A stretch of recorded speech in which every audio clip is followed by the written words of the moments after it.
Today's movie review is sponsored by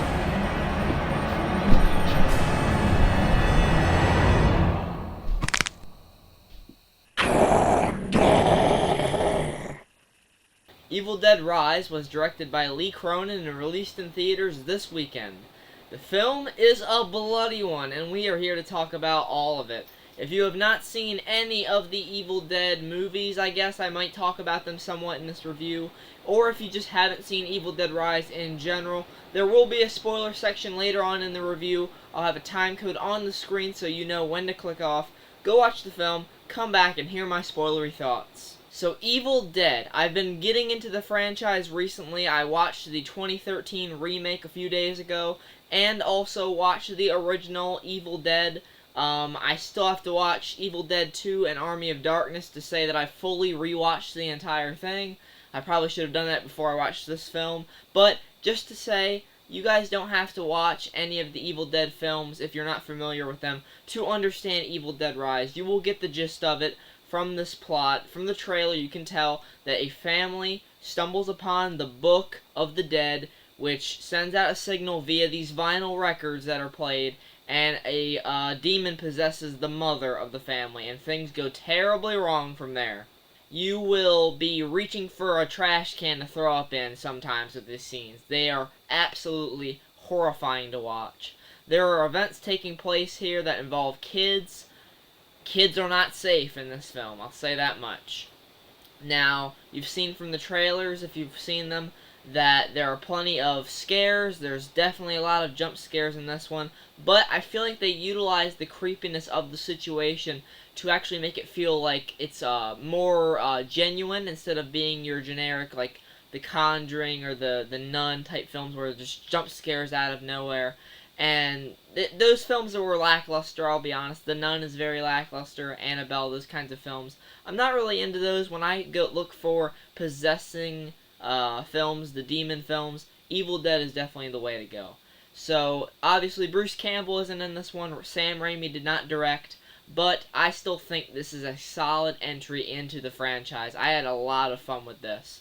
So you have Beth, who is our protagonist for the film. You have Ellie, who is the mother who is possessed at the beginning of the film. Then you have the other kids, such as Cassie, Bridget, and Danny. Now, they find the Book of the Dead, like I said, and I didn't mean for that to rhyme. But they find the Book of the Dead and unleash the demons, and it's just oh my gosh, this movie is a lot to unpack. So, excuse me if I'm a little bit unprepared to talk about it, but there is a lot of stuff that goes down. A lot of these things I'm going to have to talk about in spoilers, so this section will probably not be very long. What I will say, just without spoilers, is that they utilized the location and the family dynamic really well in this film. So with the other Evil Dead films, you're either, except for Army of Darkness where you're in medieval times, the Evil Dead films, you're in a cabin in the woods somewhere, and you're very enclosed. Here, they actually have an even better version of the entrapment and the claustrophobia aspect of the franchise. They're in an apartment building. There's an earthquake that happens, which I'm not going to consider that a spoiler. It's an earthquake. They get trapped, basically. There's no electric, and the elevator, it's risky to use the elevator after an earthquake, so they don't want to use that. The stairs have dropped out. So they really are isolated. There's a few other people on the floor as well. Don't expect them to get much time other than watching them getting ripped apart. But yeah, no matter what, they still use that claustrophobia feel that the other Evil Dead films have, and this one really utilizes the family aspect really well. So the family, the mother is possessed. They're obviously very horrified by what they're seeing with the mom, twitching in the spine and just horrible things happening. And, of course, you have the demon voice coming through. There is of course, times where the Deadites will try to talk and act like they are normal. They'll be like, oh, I'm back to normal and everything, even after they've, slaughtered 2 or 3 people. It's pretty funny when they start to do that. So they try and play mind games And unfortunately for these people, they make some dumb decisions. You're not gonna care about all of these characters, I feel like. They're definitely no Ash Williams. You can't match that same charisma and toughness as Bruce Campbell did in the original Evil Dead films. But I feel like Beth is a great character. You know, you don't get to know a lot about these guys. You just kind of get one or two quirks about them. You don't really get full-on development. You just have some background knowledge on, you know, what they're like and what they've went through in the past and, you know, what life is like for them now. So you're not really rooting for them to die, but you're not exactly saying, oh, I hope they kind of live. But when you watch them die, you're probably like, oh, whoa, because like I said, people die, and it even makes me squeamish. And I love John Carpenter's The Thing. I love the body horror in horror films, like the original Evil Dead and 2013 Evil Dead. Those are great body horror films with the gore. I'm a real big gore fan for horror films, and this is a definite good entry for a film that has a lot of gore in it. This film is packed with gore. Like I said, body parts are getting ripped off, and people are getting bitten and cut up and slashed up, and just like I said, horrible stuff. But I'm gonna get into the spoilers now. So I will give Evil Dead Rise a 9 out of 10. It is a great entry into the Evil Dead franchise. I feel like this movie takes everything that the other horror films did, the other Evil Dead films, I mean. They take the comedy and the horror and the intensity, and they kick it up to an 11 with not even a lot of comedy. There's a dash of it in there. And they pile on the gore and the shock factor and just the pure anxiety of this situation that our characters find themselves in. And it was just a really solid time. Getting into spoilers, you are going to watch these kids die.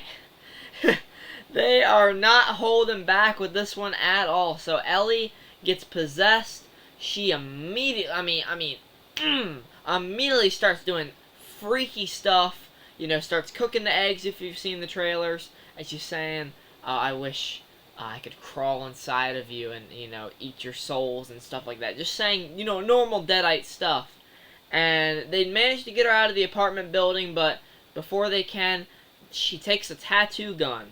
And she actually manages to cut Bridget a little bit. So Bridget is already gone because before she does cut Bridget, she cuts herself. So if you didn't know this, Evil Dead rules. I'm assuming you are if you're watching the spoiler section, if you've seen the other Evil Dead films.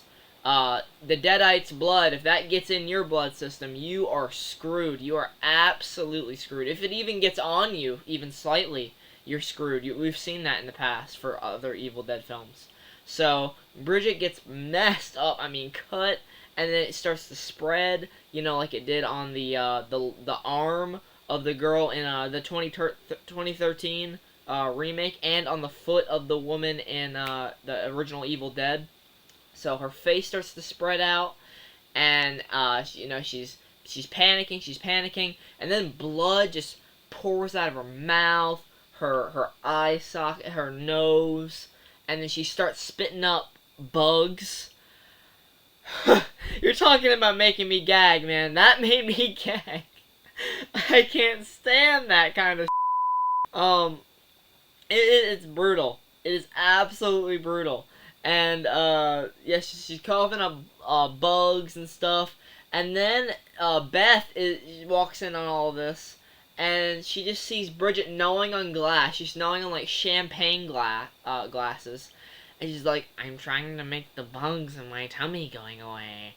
And, you know, they just do the creepy Evil Dead, like, you know what I mean if you've seen the other Evil Dead films. They do that here. The makeup and prosthetics in this film, by the way, top notch. I mean, it is really, really real looking. It's disgusting. It just even helps that even more. Just the gross factor of it all. So Bridget, that ends up happening to her. Now, Danny is actually the one that unleashes the Book of the Dead, the demons. He opens up the Book of the Dead. He gets it out of a hole, actually, from the earthquake that happens earlier in the film. They're in the parking garage, and when the earthquake happens, there's a room in beneath, in between the cracks. And Danny goes down there, finds the Book of the Dead, finds the recordings, of the pastors reciting the what is it, the chants, I guess, Kandar, and that happens, and then the mom gets possessed. So this is all Danny's fault, and he definitely pays for it. Well, I was kind of, I know he was gonna die, because if you watch the trailer close enough, you can notice one or two of these kids are there, dead, they're Deadites. But the way he goes is brutal. You get stabbings via Bridget, Deadite, and then the vomit, the blood vomit. Oh my gosh. Disgusting stuff. Like I said. And, he dies, and then later on he comes back as a Deadite, and then all these other people that are on the same floor, right, they get killed in the film as well. The mom gets locked outside the apartment. Beth manages to lock her out. And then she just goes ham on all these other people. And one of them is a kid, and, she throws the kid up against the wall, and he's like, his arms are off or something. Like, his arms were cut off, and his neck breaks when he slams him against the wall. So you have a kid, a small kid Deadite. Like I said, this film doesn't hold back. And then you have a nice neighbor that comes over earlier to kind of comfort the family during the earthquake. And then he gets his eye bitten off. And then this was what made me laugh out loud. He gets his eye bitten out. And then Ellie, Deadite, spits it out. And then it goes across the room into a dude's throat. And it kills him. Oh, dude. It's so messed up. It really is. But it's great stuff. So he dies. And then there's this older guy with a shotgun. He doesn't last very long. His guts are pulled out. So all those guys become Deadites. And, of course, if you know the Evil Dead rules, the page starts flipping and everything. And it shows what's going to be happening. So, you have the page. It shows just a massive, I don't know, just a creature of all these different Deadites combined, and that's exactly what happens. Ellie, Bridget, Danny, all of these neighbors, they come together, and they form this creature that is really disgusting. I won't say it looks, the practical effects are really great, except for that one could have used, I don't know, just a little bit more work. It doesn't strike me as scary as much as it did disgusting. I mean, it's disgusting to look at, horrifying. But I wouldn't necessarily say that it was shock-inducing. It was just more of like a gross-out moment. So that would be my only really complaint. And, of course, you're going to have horror movie characters do stupid stuff. That's the run-of-the-mill thing here for horror films. If they don't do the dumb stuff, the film won't happen. That's just how it works. So, other than that, trying to think of anything else I can really pile on to this. I'm trying to make this video not so super long, so you can still have some stuff to maybe enjoy that I didn't spoil. Oh, I will say, I will talk about the opening and end scene to bookend it, and then that's where I'll end the review there. So the opening scene, if you've seen from the trailer, you have the woman ripping the girl's scalp off, and then she goes out on the dock, and she kills this other dude, that's her boyfriend. She kills him, and she rises out of the water, right? And that's where the title card is as well. Really great title reveal. And you're sitting there wondering throughout the rest of the film. I didn't think about it initially, but then I got thinking. I was like, what was that whole opening scene about with that family?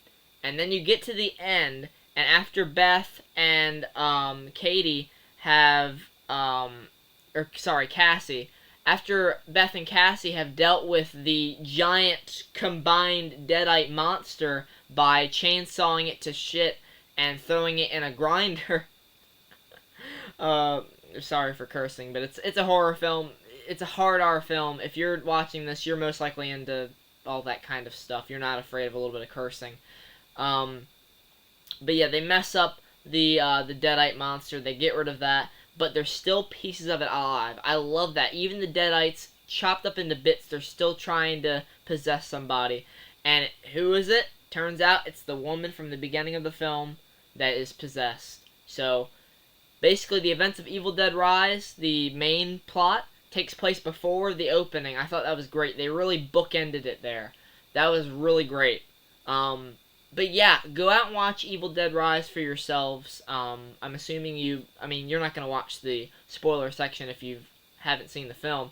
But if you are just watching the spoiler section, even though you haven't seen the film yet, I really wish you didn't ruin it for yourself, but nonetheless, still, go out and watch it. There's a lot of it I still didn't touch on. I can't touch on every single thing that happens. There's plenty of great scenes. So, go out and watch it now. It's a great time. Great, gory, horrific time. So, yeah. See you guys later.